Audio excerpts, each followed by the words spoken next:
Welcome to the Happy Black Woman Podcast, where we're on a mission to empower women to transform their lives through personal development and entrepreneurship. We bring you all the information, inspiration, and motivation you need to create a life of happiness, success, and freedom. Now, please welcome your host, the happy Black woman herself, Rosetta Thurman.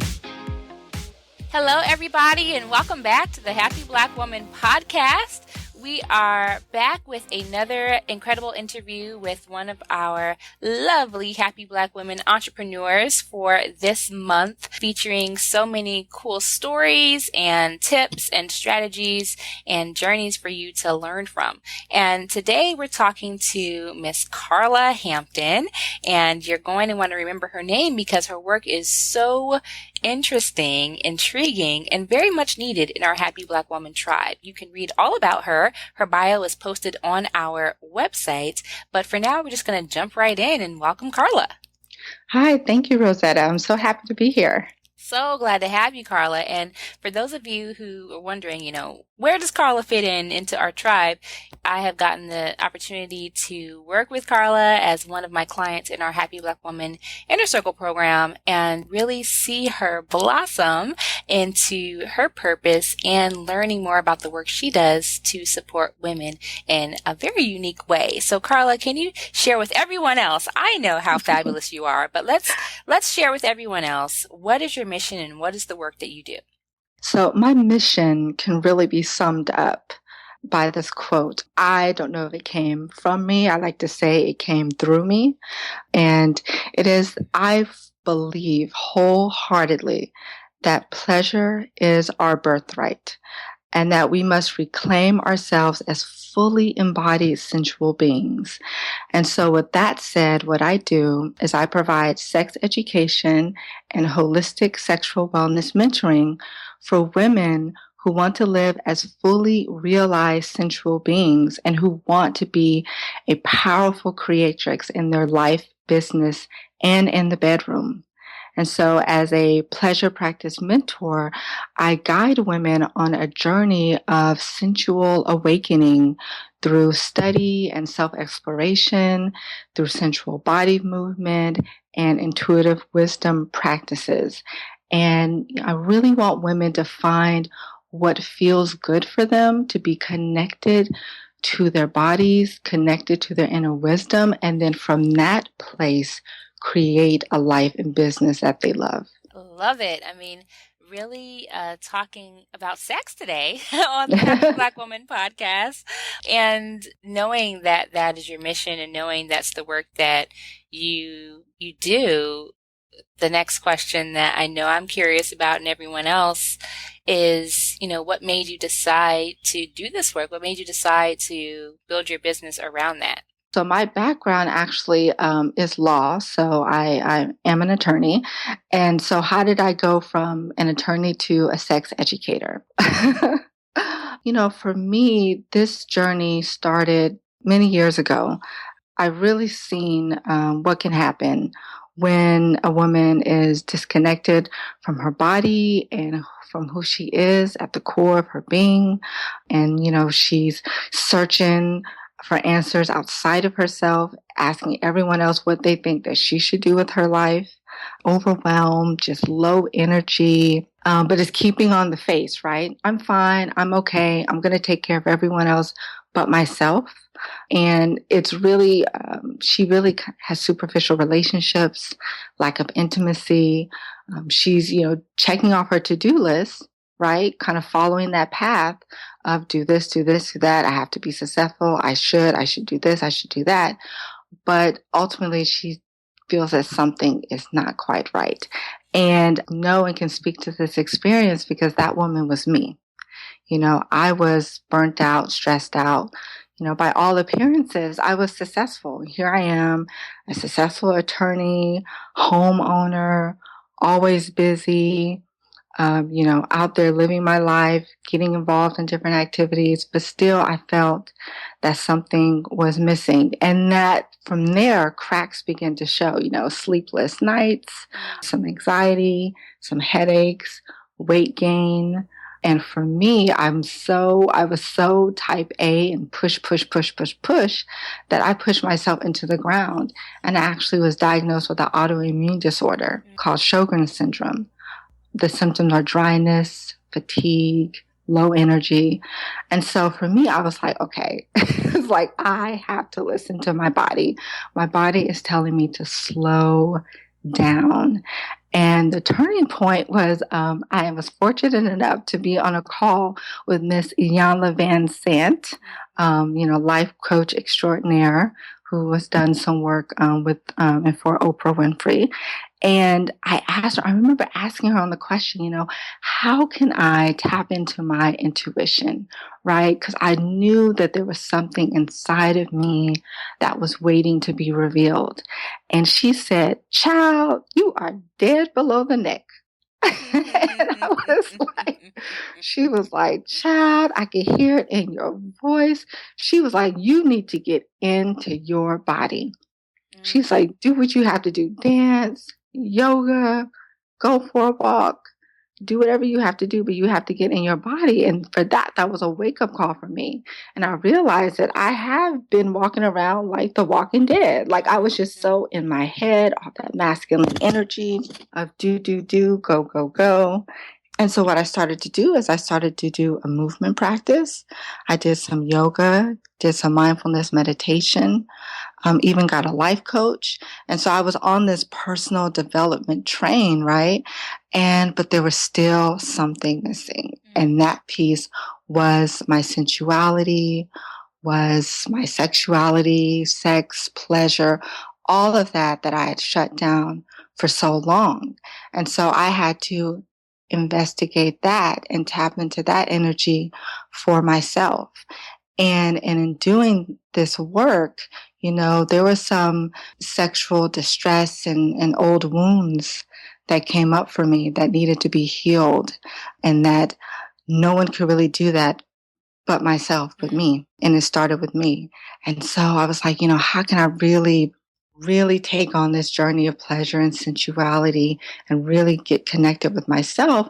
And so I created for myself a 30-day pleasure practice, which consisted of 30 days of doing an activity, doing something for myself that I found pleasurable.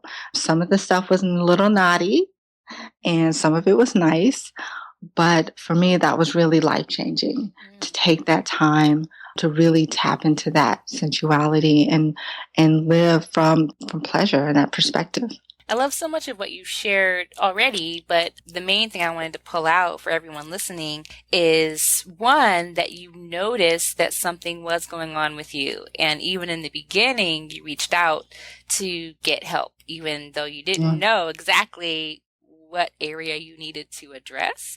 Sister Iyanla got you on the right path, and then you went and started to look for other resources to support you, and then you took action, and it sounds like you saw some great results. Yes, I did. After the 30-day pleasure practice, I took a trip to Costa Rica for 5 weeks. I went to Maui for a week. I developed a, sensual body movement practice that I did. And I shared with the women on these trips that I took, and I just really was energized. It wasn't, I didn't necessarily feel that I was coming from a place of brokenness, because I was always been goal oriented, and I've always been very focused on success and taking action and moving forward. But, I did get stuck, and I did start to deplete my energy reserves. And so for me, tapping into the sexual energy and the sensuality was just a spring well of energy and inspiration and creativity, and really being able not only to connect with myself, but to be vulnerable and have intimacy with others in all of my relationships, whether that was business or personal, but just to be really real and present to what's going on in my life. I know that what you're sharing resonates with a lot of the ladies in our tribe. Definitely the piece around trying to figure out what's going on and what's missing, and that feeling of not paying attention to these certain areas is very common within our community as women, and especially as Black women. We're not taught to prioritize ourselves, let alone pleasure. Right. And, there's so many responsibilities and roles and hats that we wear that taking the time to prioritize pleasure is not something that happens. So I know there's a lot of different ways that we can practice pleasure, and I'll get to that in a moment. But one of the things I just want to share to pull out, and the reason why I wanted to have you to share about your work on the show, is because for so many of us, sex and sensuality is taboo. It's like something that you don't talk about. And because of that, we lack a lot of knowledge about what it means to be pleased. And we know a lot about how to please other people. And there's a lot of articles out there about how to please your man, how to keep your man, how to do all these different things. But what about me? How can he keep me? How can I make sure he knows how to please me? And all these different things. It's a total shift. And I invite everyone listening to take notes and to really identify an action step to take, because a lot of us I get all kinds of emails, and I got one couple years ago from a lady that said she hadn't been touched in 5 years. And it sounded like not from anyone else or herself. So I am dying to know, what are some action steps that the ladies can take today to prioritize their pleasure, to get into their body, to really start touching on that sensuality that some of us may have been neglecting? I just want to say and just reiterate the importance of this work and importance of taking time to tap into your pleasure and to know your body. One, for the reason that you mentioned, that we're so used to giving of ourselves or others that we don't even know how to ask. And then when we do ask, we don't really know how to receive. And that you shouldn't have to give up on your pleasure. I remember speaking to this one woman, and she's like, I just don't even like sex. It's painful for me. So I don't even go there. And I was like, but our bodies were made for pleasure. I was like, I was astounded in doing this work and learning more about this, that the female anatomy, the clitoris has 8,000 nerve endings. That's twice the amount as the male penis. And the sole purpose of that anatomy on the female body is for pleasure. There's no other reason it would exist. There's no other reason it would exist. So that's why I said pleasure is our birthright, and that we as women should claim that. And then on the other hand, when you don't know your body and you're so disconnected, if there is a health issue and you do go into denial, by the time you get around to going to the doctors, it could be too late. And several years ago, my aunt passed away from ovarian cancer. And by the time she was diagnosed, it was already stage 4. And so for me, this is very important and can be life-saving. And so one of the practices that I think is important for women, and something that I do and I did during my 30 days, was to do a breast massage. As women with breast cancer, we're told to give ourselves self-exams, and that can be a very kind of a sterile and kind of a medical, something I have to do. I'm not really comfortable with touching myself. But if we come at it through the perspective of pleasure and really spending time with ourselves to get to know our own bodies in this way, that's something that could be done on a regular basis, so you have a baseline for how your body is supposed to feel and how it responds. So if something does come up, you'll be in tune and you'll know right away, okay, I have to get this checked out. That is so important. I love that you connected the fact that, knowing yourself helps you to know when something is wrong, but also it helps us know what's right. So transitioning from calling it the breast self-exam, and you go to the gynecologist and they have those charts on the wall, how to do a breast self-exam and all these different things. But the massage sounds really good, and especially getting ladies into that practice if they're not comfortable touching themselves. I mean, if you're used to touching yourself, I know what my boobs are supposed to feel like because I touch them. And just knowing that there's another thing that came up for me when you were talking too, in terms of why would anyone not feel comfortable touching their own breasts? And so even noticing that sounds like it would be really important to kind of say, you know, wow, you know, I've never touched myself like this before. What's that about? Is there something going on where I've been taught it was bad? I was taught that it was bad to touch myself, and that carried on through adulthood. And now I don't even know how to tell anyone else how to touch me because I don't know what I like. And that's why it doesn't feel good to me. Sex doesn't feel good or things like that. So even noticing when those things come up, is there anything that you can suggest, like what to do with that realization? Yeah, so, definitely before, during, and after when you're doing, whether it's a breast, massage or self-pleasure or a self-massage, a lot of times I just like to give myself just a full body massage, get some coconut oil or other essential oil, and take the time is really to get centered, right? To just breathe, to just give yourself a minute to just pause and to just be still. Because in the stillness, right, you can really, really hear what your body is trying to tell you. And then the breath, that deep inhalation, exhalation, finding your own rhythm, right, will also be a guidepost to kind of help you get into that mind space to really listen to what your body is trying to tell you. And then when you do these practices, it's also important to journal and write down what came up for you, right? To not only to uncover maybe some hidden issues that you've been in denial about, but also to chart your growth as you do these practices. A week, several weeks later, you might be in a different place and you want to acknowledge that, right? And you want to celebrate that and celebrate that the work that you're doing. So definitely coming from a place of mindfulness, stillness, doing the breath work, checking in and really letting your body guide you. And also, not being afraid to have that conversation that you might need to have with your OBGYN. Or, if you want to open up to a close, friend or a family member about something that's happened in your past, and just really trusting yourself when you're ready. You have to trust when you're ready. Like I say, don't force yourself. You can't force growth, right? But you want to be mindful and you want to invite yourself to grow instead of really forcing the issue.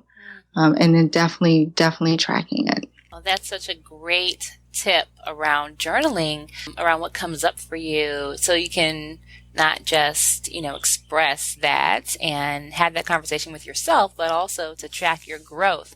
I mean, I know a lot of women in our community, they do keep a journal and they do keep their old ones. And to be able to go back and look like, wow, when I first started, it was uncomfortable for me. And then I started to really enjoy it. And then I made it a part of my daily routine. To see that would be really phenomenal. I remember years ago, I don't know if I read it in a magazine or something or a book, but years ago there was this I guess a coach was sharing different ways of how to increase your self-love, and one of the things she suggested to do was to stand in front of the mirror after you get out of the shower or the bath and stand in front of the mirror naked and tell yourself, touch every part of your body and say, I love you, I love you, I love you. And when I first did it years ago, I was like, this is really weird. And I just feel like a weirdo doing this, and it wasn't comfortable. And I was like, why would I stare at myself in the mirror naked? I need to get dressed. I need to, cover everything up. I need to put some lotion on so I'm not ashy. It was not comfortable for me. But over time, it did become comfortable, and it became, wow, I know what my naked body is supposed to look like. So if there's a wayward bump or anything, I know, what's going on there. And also I grew into that truth that I do love every part. I used to want my butt to be bigger and all those things that we have, but this whole practice that you're talking about, it does help us to grow if we do it over time and not just, one time kind of thing. So Definitely. Thank you for that And I invite the listeners out there to take it a step further from the practice you were talking about of looking in the mirror at yourself naked. I would say you want to look at your vagina, to get a mirror, a small mirror, get comfortable, get some good lighting, get yourself in a position, get a small mirror, and actually look at your vagina. So many women do not do that. And if you're going to look at your body and accept all of you and love all of you, you also have to accept and love that part of you as well. And that could be really, really scary for women. Some women just don't want to go there, but I'm telling you, it is so empowering to know fully who you are and to know your body. And for me, when I did it the first time, I was like, wait a second, it's supposed to look like that? What's going on? Girl, I almost got myself in trouble. I was on Google trying to be like, what is this supposed to look like? Is that what it's supposed to look like down there? I'm like, let's go to WebMD. I was like, but I love that you said that because it's so true. We're laughing, but I know there's women on the line that are listening and they're like, I don't know what I look like down there. And it's cool. We're here to explore this part of our lives, and it really helps to have someone say, look, you need to do this. And to also express how weird it feels when you first do it, because you don't often see pictures of, you see the diagrams in health class and, even in your gyno's office, and they're looking down there, and maybe even our partners are looking down there. They know more than many of us what it looks like. So I love that. So take a mirror, like the same mirror we would use to look at the back of our hair before we go out for the day, and look at your vagina. Yeah, no, it's a very, very powerful experience. I mean, in doing this work, you also reclaim back your power as a woman, right? Mm-hmm. Because right now, really the porn industry is really the one that's like taking over that, right? Yeah. Taking that from us. It says, this is how women are supposed to look. This is how women are supposed to behave. This is the standard of what sexuality and sensuality is. Mm-hmm. And that's a false standard. And so it's so important for women to really, really know and love their bodies and be like, this is what I look like, and I'm okay with that, and it's perfectly fine. It's perfectly natural. Yeah, there's a quote I read this morning that I think it was Steve Maraboli, and it said, "You are beautiful. Anyone who tells you otherwise is lying. You are beautiful." And it's a powerful saying, and I know that some people hearing it or reading it would say, oh yeah, well, blah, blah, blah. But when you talk about looking at our bodies from that place of being aware and getting used to what everything looks like, it's like, yes, this is the body that God has given me, and it's amazing, and it is beautiful, and who is anyone else to tell me otherwise?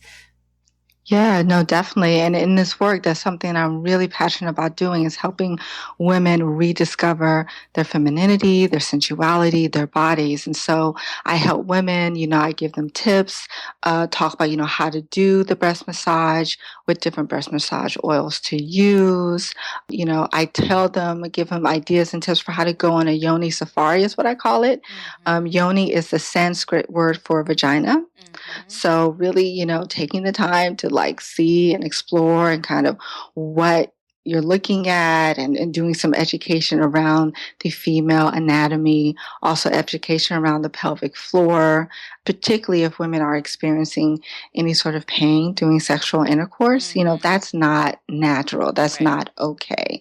And so really guiding women and educating women about their bodies, I feel is such an important step, because once they know their bodies and they trust themselves to really work with their bodies, that's where you have the pleasure and the sensuality comes from there. And it sounds like in your work, there's so many things that you found that contribute to pleasure. So it sounds like there's a lot of different things that you've done to increase your pleasure in life. And some of it is sexual. Some of it is, I'm thinking of the scientific word, like we have the five senses. So we've got the touch, we've got the senses, we've got, so all of that. So when you look at your typical day now, like how do you incorporate those different pieces into your day, your week, your month, your life, so that you're consistently and constantly paying attention to that part of you? Right. Well, looking at it on kind of on the monthly basis, I do track my menstrual cycle. So I do keep track of that. And so that gives me a look into when I'm going to have low energy, when I'm going to have high energy. I know on the day, my first day of menstruation, I really like to take some time out to get quiet, to do some journaling, some inner work. So for me, really attuning my life to my cycle, and then in turn, attuning my cycle to the lunar cycle that also has an influence on our bodies is kind of where I'm coming from. And so on a, daily basis, what I like to do is, when I get up, I really try not to just pop out of bed right away. I kind of lay in bed, kind of slowly wake myself up.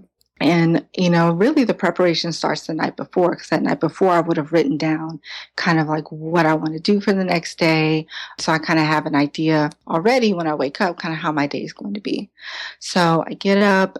Most times I do the warm water with lemon to kind of help with, my system, clean out my system.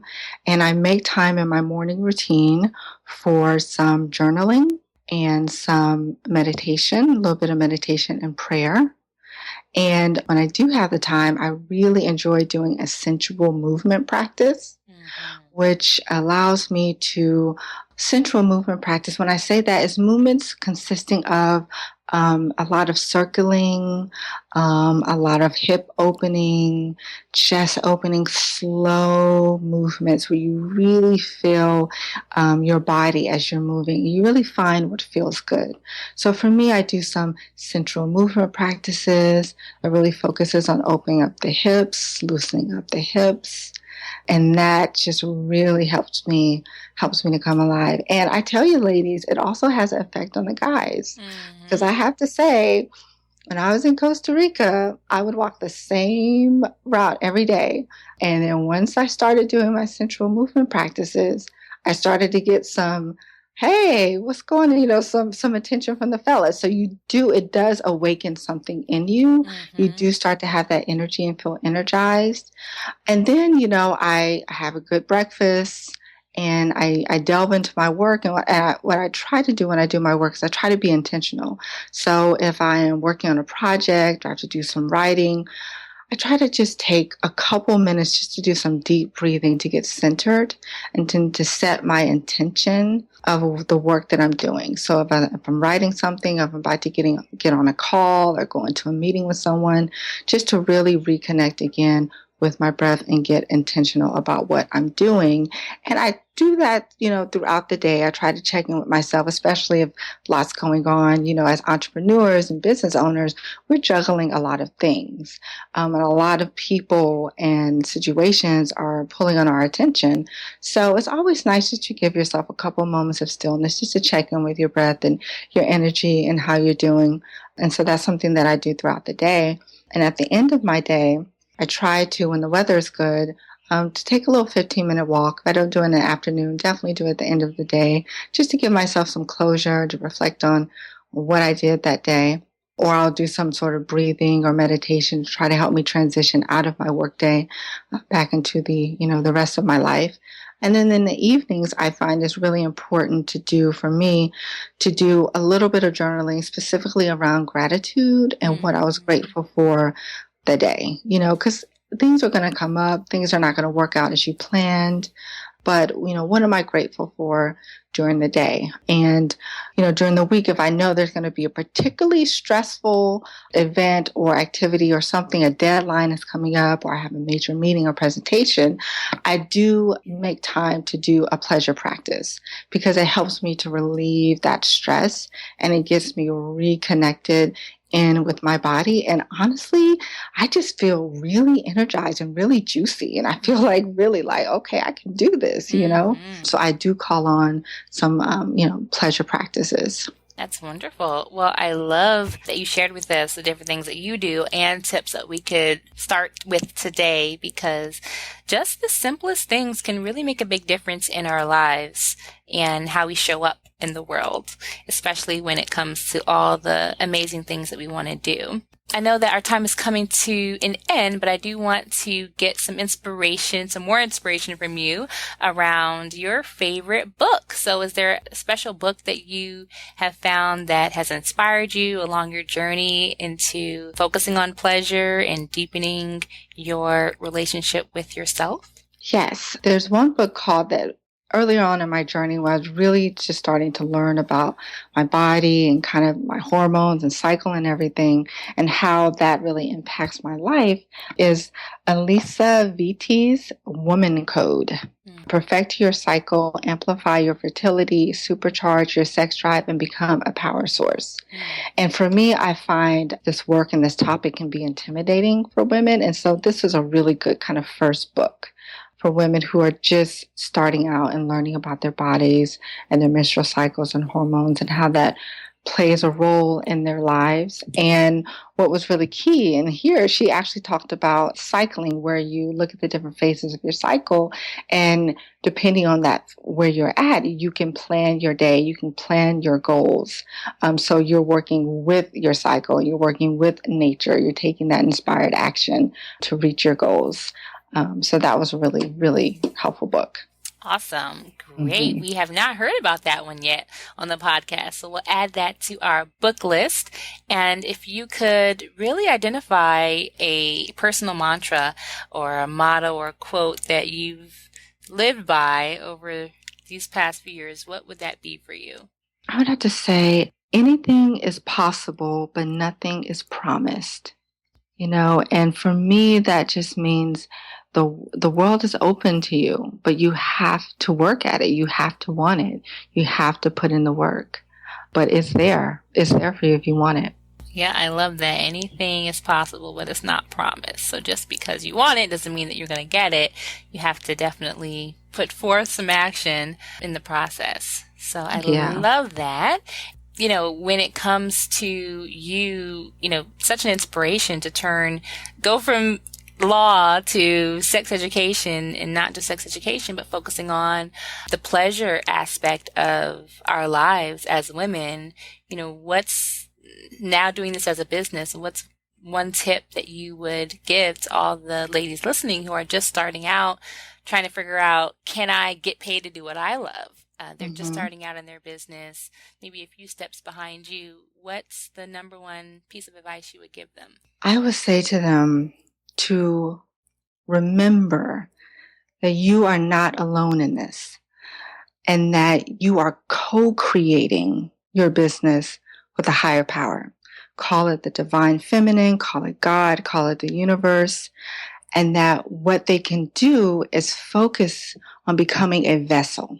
Right? So that divine force can work through them. So that might mean getting to bed, getting your hours of sleep, drinking water throughout the day, eating a clean diet, moving your body through exercise, tapping into your pleasure, tapping into your sensuality, and that you want this work to come through you.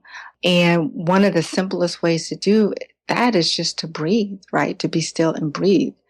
And for me, that has been so powerful. And the times where I've been able to create, I feel my best work is when I've done it in co-creation with the divine. I love that advice. Wonderful reminder for all of those times when it does feel like we are alone and doing this by ourselves. So thank you for that. And for everyone who wants to stay in touch with you, I know that you've just touched the tip of the iceberg of your expertise in this area. Where can people go to keep in touch with you? Yes, they can go to www.sensualblackwoman.com. And on there, I'll have resources, information, and I will have available a sensuous play sheet for folks that they could use to play with their senses. Wonderful. Well, what a great gift and what a great opportunity for everyone listening who are just getting started, rediscovering themselves or wanting to incorporate more pleasure into their lives. Thank you, Karla, for sharing your time and your wisdom with us today. Thank you for having me. It has been a pleasure. I crack myself up. So, ladies, if you have not taken the time to listen to our previous episodes, Karla is just one of the many, many amazing women that we've had on the show. Do yourself a favor and go back, listen to the episodes that speak to you, take notes, and move forward with creating your new reality this year. Until next time, this is Rosetta, and you can always find us at happyblackwomanpodcast.com. Bye, everybody. Thank you for joining us on the Happy Black Woman Podcast. If you want all the show's notes from today's episode, go to happyblackwomanpodcast.com. Plus, we'll send you a copy of Rosetta's free Life Mapping Workbook. We look forward to empowering you next time. And until then, do something this week that makes you happy.